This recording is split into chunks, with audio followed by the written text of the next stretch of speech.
চলুন আজকে বানাই ঝুরঝুরে আলু ভাজা, একদম অনুষ্ঠান বাড়ির মতোই ঝুরঝুরে আলু ভাজা বানাবো। তো তার জন্য দুটো আলু নিয়েছি বড় বড়। এইবারে আলুটাকে আমি একটা গ্রেটারের সাহায্যে গ্রেট করে নেব এবং এই জলটার মধ্যে বেশ খানিকটা নুন দিয়ে দেবো, কারণ আলু ভাজায় তো আলাদা করে নুন অ্যাড করব না।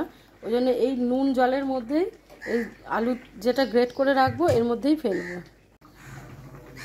এই গ্রেটারের সাহায্যে গ্রেট করে নেব। বড় ছোট দুটোই আছে, আপনাদের যেরকম খুশি সেরকম করে আপনারা করে নিতে পারেন। আর একদম সোজা এরকম এই জলের মধ্যেই কিন্তু পড়বে এটা, দেখছেন।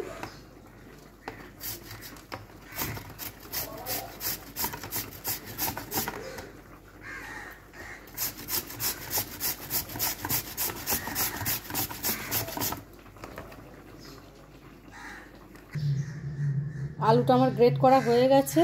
এবার এরকম জলে 10 থেকে 15 মিনিট আমি ভিজিয়ে রেখে দেবো।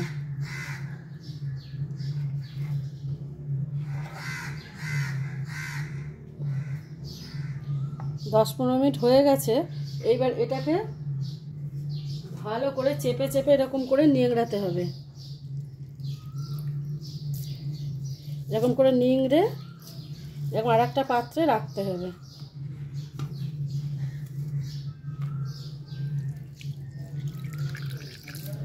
যেন একটুও জল না থাকে।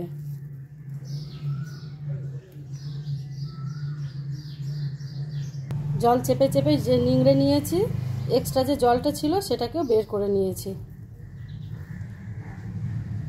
একটা কড়াই এদিকে সাদা তেল বসিয়ে দিয়েছি। এবার একে একে এর মধ্যে বাদাম আর কারি পাতা শুকনো লঙ্কা ভেজে নেব। বেশ খানিকটা বাদাম আমি এই তেলেই ভেজে নিচ্ছি একবারে। আপনারা চাইলে বেশি করেও দিতে পারেন, যার যেরকম পছন্দ সেরকম করেই বাদামটা দেবেন। যে অনেক খেলে অনেক দেবেন, আর বেশি কম খেলে কম বাদাম দেবেন।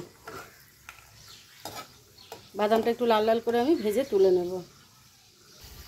বাদাম ভাজা হয়ে গেছে, এবার তুলে রাখছি। ওই তেলের মধ্যে কারি পাতাটা আমি ভেজে নেব।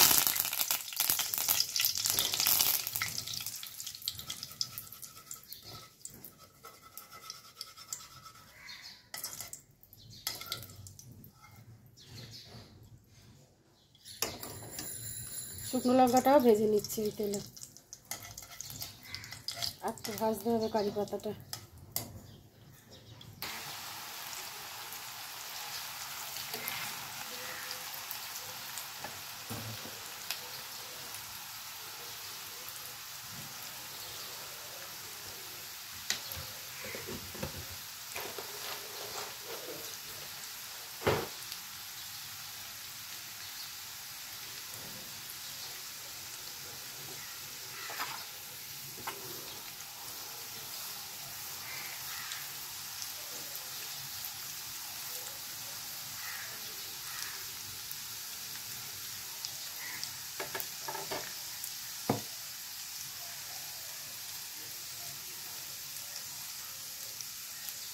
আমার কিন্তু আলুর চিপসগুলো ভাজা হয়ে গেছে। এই দেখুন কি সুন্দর দেখতে হয়েছে, দেখুন, দেখেছেন।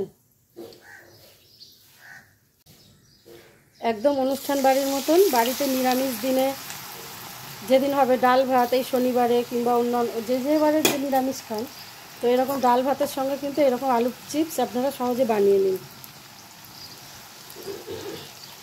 খেতেও যেমন সুস্বাদু, আর ডাল ভাতের সঙ্গে তো আলুর চিপসটা ভীষণ একটা মানানসই পদ, আপনারা জানেনই। তো ডাল ভাত, আলু ভাজা আর এই বেগুন ভাজা হলে আর কিছু লাগে না নিরামিষ দিনে। এরকম আলুর চিপস আপনারা সহজে বানিয়ে নিন। আর অল্প অল্প ব্যাচে এরকম করে করে অল্প অল্প করে দিয়ে দিয়ে ভেজে তুলে নিন, তাহলে কি জিনিসটা জড়িয়ে যাবে না, আর এরকম ঝুরঝুরেও হবে, মচমচেও হবে। তো পরের ব্যাচের এই যে এইগুলো আমার হয়ে গেছে খানিকটা আবার ভাজা। দেখুন কি সুন্দর হয়েছে দেখতে, দেখতে কি সুন্দর হয়েছে না।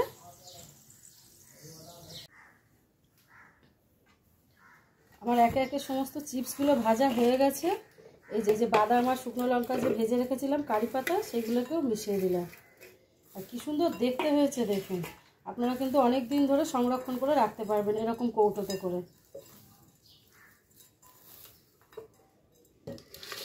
এরকম কৌটোতে করে ভরে রাখতে পারেন। যে কোনো দিনে নিরামিষ দিনে এরকম বের করে আপনারা খেতে পারবেন। খুব সুন্দর দেখতে হয়েছে, খেতেও মুচমুচে হয়েছে। এই দেখুন,